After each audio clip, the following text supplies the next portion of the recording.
Hello, hello! À peine que l'année 2019 est arrivée que bim, j'ai lu 2 romans qui ne m'ont pas laissé indifférent. Au contraire, et si j'en parle dans cette vidéo, c'est parce que j'ai eu 2 coups de cœur à la suite. C'est assez rare, mais quand ça arrive, on se rappelle à quel point on aime tant la littérature. Pourquoi on aime autant se baigner dans le fleuve majestueux des mots, sans pour autant bouger son cul de la chaise, de son canapé, de son lit. Enfin bon...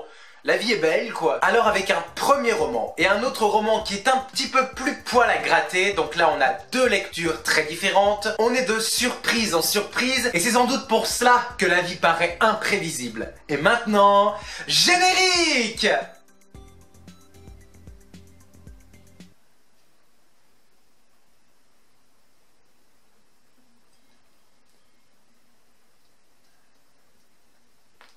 Bon.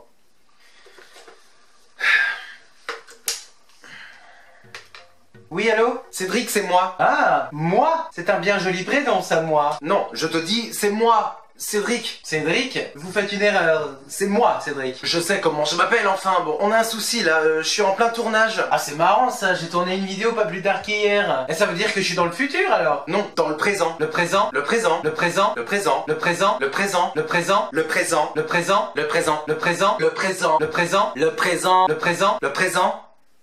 le présent, Le présent. le présent, Le présent. le présent. Le présent. Alors, comment tu fais pour être là-bas et ici dans une seule et même vidéo, hein? C'est parce que cette vidéo est entre tes mains au moment du montage. Oh, c'est chouette, Ah, je savais pas qu'on pouvait remonter dans le temps. Justement, je suis là pour te parler du générique. Les gènes d'Eric, le générique. Les gènes d'Eric, le générique. Les gènes d'Eric, le générique. Les gènes d'Eric. Mais non, pas Eric, le générique. T'en as fait quoi? Je sais pas, Cédric, tu me dis qu'il te gêne, Eric. Pas Eric, le générique. Tu veux parler d'Eric? Mais non, Cédric, je te parle pas d'Eric, je te parle du générique. Ah, tu trouves pas que ça fait quand même beaucoup de rimes en ric?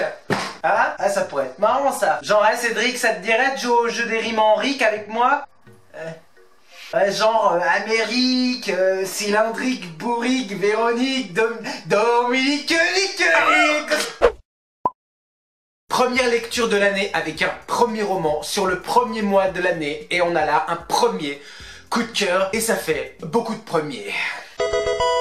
Je suis né heureux. Le roman commence ainsi. Nous sommes dans la tête et dans le cœur du narrateur. On ne connaît pas son prénom d'ailleurs, aussi le personnage peut être toi, peut-être moi, peut-être le voisin d'en face. Et avant l'arrivée fracassante du 3e millénaire et des années 2000, ce garçon nous raconte sa vie, légère, facile, son enfance joyeuse et sa manière de faire le vide en lui pour éviter de trop penser. À l'école, très tôt, il rencontre Grégoire, son meilleur ami. Tous les deux sont très proches et pourtant très différents, puisque l'un s'épanouit dans les lettres et l'autre a une âme un petit peu plus scientifique. L'un grandit un peu plus vite et ne tombera amoureux que d'une seule fille, et l'autre n'est qu'un tendre garçon pacifique pour la violence du monde. Violent, c'est le mot. L'adolescence arrive, on se perd dans le pouvoir, dans de folles histoires d'amour et surtout dans la capacité à agir face aux attentats et au terrorisme. La vie passe, les garçons font leur vie, ils grandissent, parlent de choses artistiques, politiques, parlent aussi du chômage, en gros tout ce qui marque une amitié comme des écorchures agaçantes. De cette innocence et cette jeunesse qui s'effacent de par la brutalité de l'évolution du monde extérieur, une histoire qui se dessine au fil du temps avec ses hauts et avec ses bas, mais qui reste avant tout une très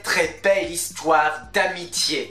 Grosse claque en pleine poire pour ce premier roman de Théodore Bourdeau. Merci de décrire avec douceur et humour ce parfum de mélancolie, mais avant tout de nostalgie qu'on aimerait retrouver, récupérer, mais hélas qui appartient au passé. Je me suis beaucoup retrouvé dans ce livre à plusieurs reprises, dans cette enfance qu'on chérit et qu'on veut garder rien qu'à soi, mais une fois que les médias nous ont montré des horreurs terribles, comme par exemple les attentats du World Trade Center le 11 septembre 2001, on comprend que quelque chose vient de changer à tout jamais. Avec une écriture fluide, savoureuse et addictive, l'auteur et producteur éditorial de l'émission Quotidien animé par Yann Barthès nous offre un bonbon sucré et croustillant.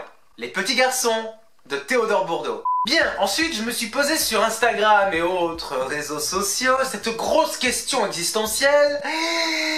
Que lire après un roman pareil? Et soudain sur Facebook j'ai vu des publications, mais en plus elles sont nombreuses, hein, sur un seul et même livre. J'étais très étonné, très surpris. Pourquoi un tel engouement? Et plus on parle d'un même roman, et moins j'ai envie de le lire. Alors avoir un livre qui fait autant polémique et divise les avis des lecteurs, je me suis dit, il faut que je fasse mon propre avis, il faut que je regarde ce que ce bouquin a dans le ventre. Michel Houellebecq, on aime ou on déteste. Je ne l'ai jamais lu et avec ce livre-là, j'ai beaucoup ri. Donc nous allons suivre un homme de 46 ans et qui s'appelle, je vous le donne en mille, Florent-Claude Labrouste. Ce personnage déteste son prénom et on peut le comprendre. Ce prénom Guilleret, plutôt androgyne, ne lui correspond pas du tout, ma chérie, ça va pas du tout. Qu'est-ce qui m'arrive?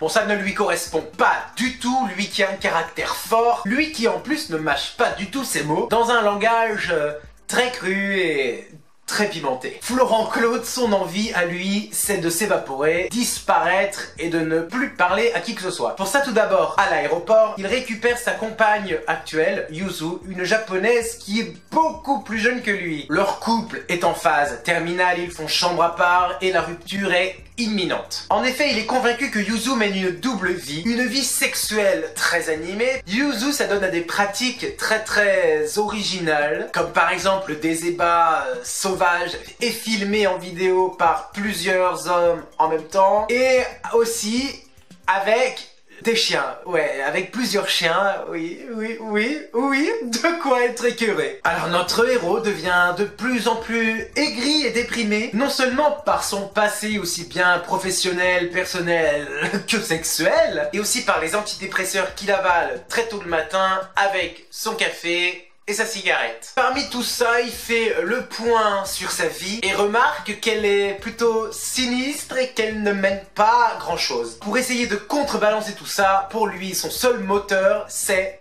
la sérotonine. La sérotonine, pour faire court, c'est un neurotransmetteur impliqué dans la gestion des humeurs et qui est associé à l'état de bonheur. Sachant sa vie à Florent-Claude plutôt accablé par la dépression et avec cette consommation d'antidépresseurs, eh bien notre héros est tout simplement en train de mourir de chagrin. Avec tout ça qui n'a rien d'être drôle au point d'en être sur le cul, pourquoi est-ce que ce livre m'a autant fait rire? Le personnage, de par ses monologues intérieurs, nous décrit avec minutie notre propre société, qu'elle soit aussi pourrie et aussi sombre soit-elle, de la situation terrible des agriculteurs, parce que quand même c'est très difficile pour eux, on est d'accord, de cette consommation de masse, de cette haine, cette colère qui se répand de plus en plus. En bref, il nous fait réaliser que ce qu'on fait du monde est très loin d'être joli, hein. Il nous fait voir et boire le verre à moitié vide, mais avec humour, avec cynisme, autodérision, ironie, tout ce que j'aime quoi, un humour qui moi me plaît et qui me fait vraiment très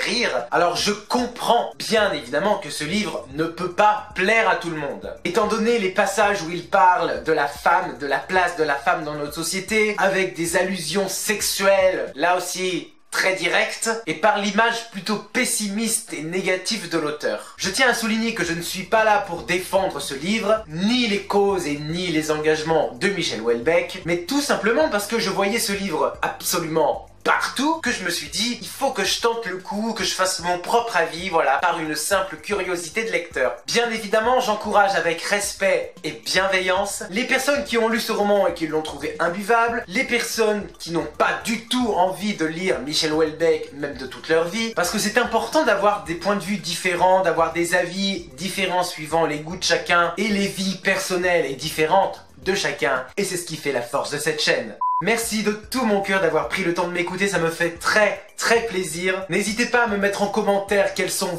vos premiers coups de cœur de cette année 2019. En attendant, je vous embrasse bien fort. Lisez. Prenez soin de vous, à très bientôt, je vous aime. Mouah.